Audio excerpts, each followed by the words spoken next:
How's everybody doing? Welcome back to another episode of the Banker Next Door. I am your host, Dr. Joe Berquist. Today, I wanted to talk to everybody about an absolutely incredible story that came out this week, and that is Saudi Arabia decided not to renew their pact with the United States, which is known as the petrodollar. This is a 50-year agreement that has been in place, and this is a monumental economic however you want to describe it, an earth-shaking event. And one of the things that is most fascinating to me about this story is that there is virtually no coverage of it.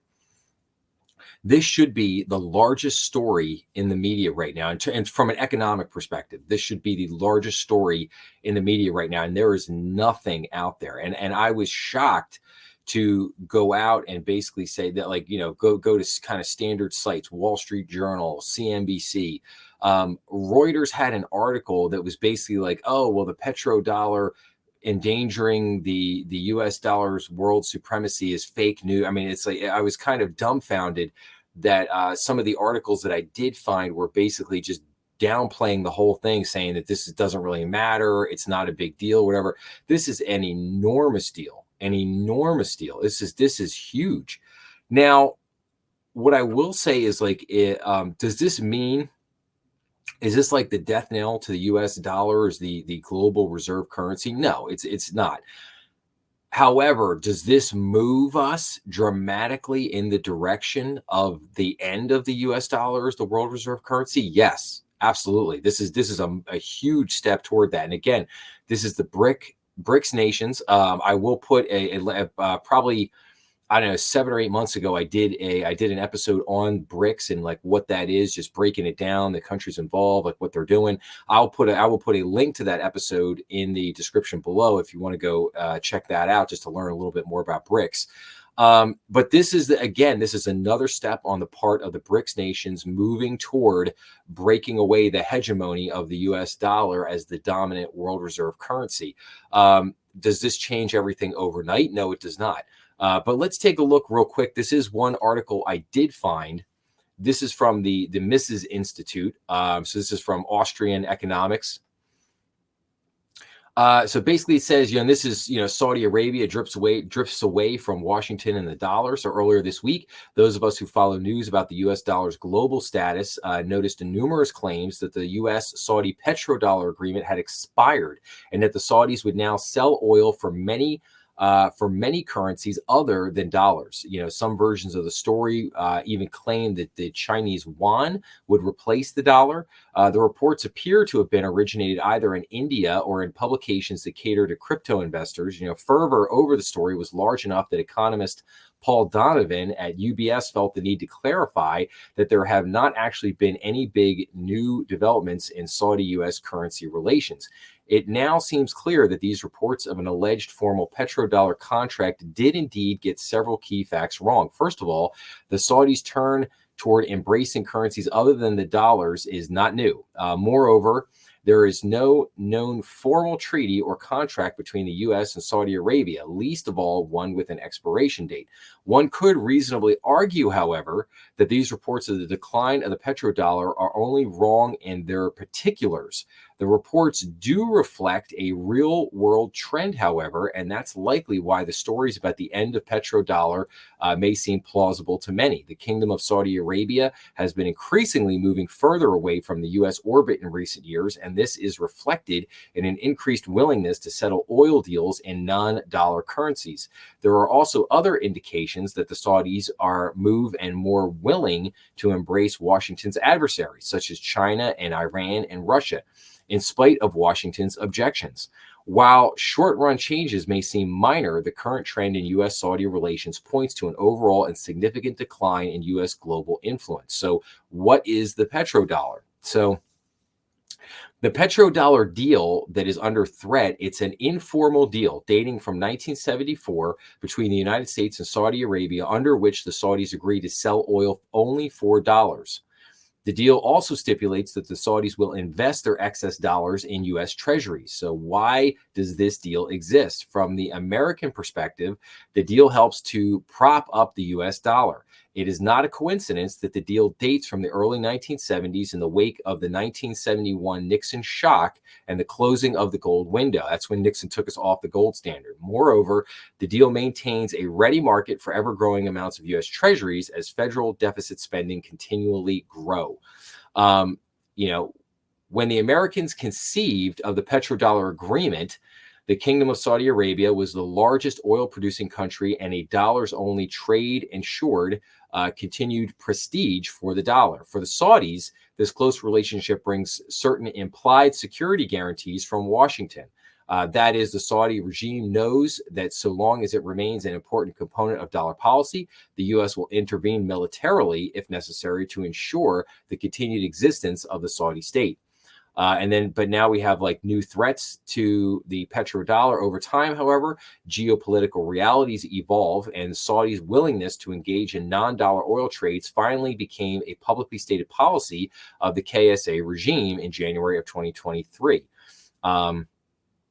The Saudi finance minister stated that there are no issues with discussing how we settle our trade arrangements, whether it is in the US dollar, whether it's in the euro, whether it's in the Saudi Rial.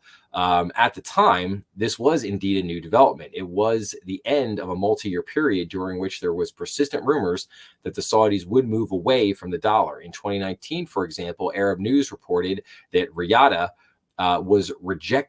has rejected the suggestion that it is considering selling oil and currencies other than the traditional US dollar.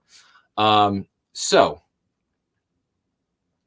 then it said, further changes to Saudi policy continue through the year, and then, breaking free of the U.S. axis, and it kind of moves on down there from there. So again, so I would say, a couple things out there. Again, is there a like a written agreement in place that has an expiration date? No, not necessarily. Okay. However, is there an agreement between the U.S. and Saudi Arabia as described? In other words, they conduct all their dollars, all their sales of their oil in U.S. dollars.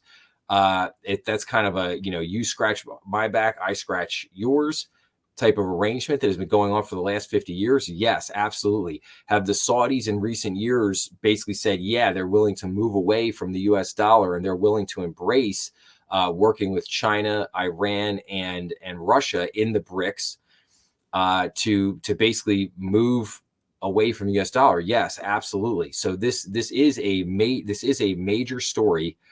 However you want to downplay or you want to get in, like, in other words, it says here at the beginning here that like, some versions of the story claim that the yuan would replace the dollar, and then this originated out of India, and then we need to, so this guy, economist at UBS, felt the need to clarify that there have not actually been any big new developments from Saudi currency relations,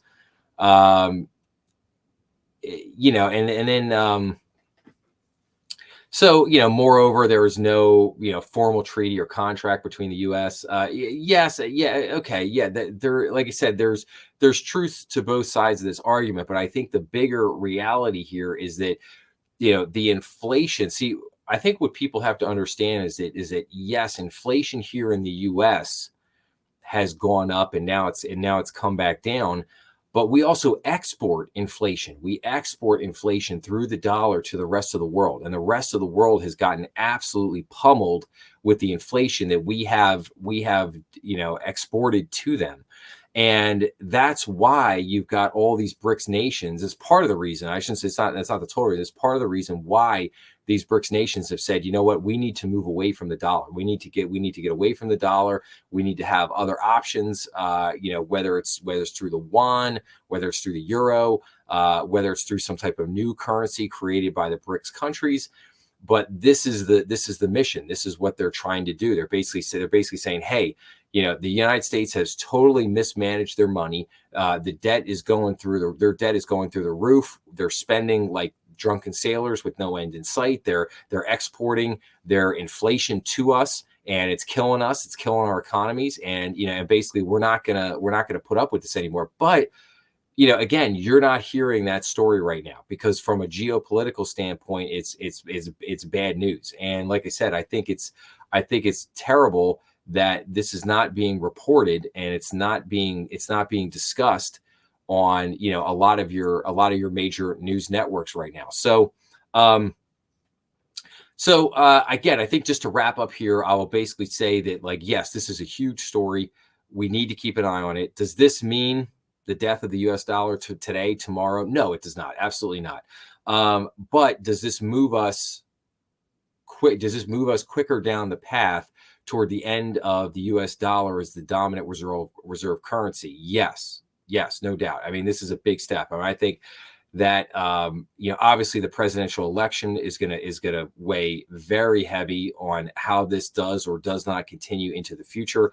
I think if a certain administration were to get back into the White House this year, that this would go very differently in the next year or so ahead. I think that the Saudis would probably pull back dramatically on what they're doing here. I think that these tensions would decrease. I think that if we can get our spending and inflation under control, that will, decrease the tensions here, and it will kind of cool the jets of all the people that want to run into, what the BRICS countries are trying to do here with this, new currency potentially backed by gold. That will kind of take a little bit of the steam out of that, so to speak.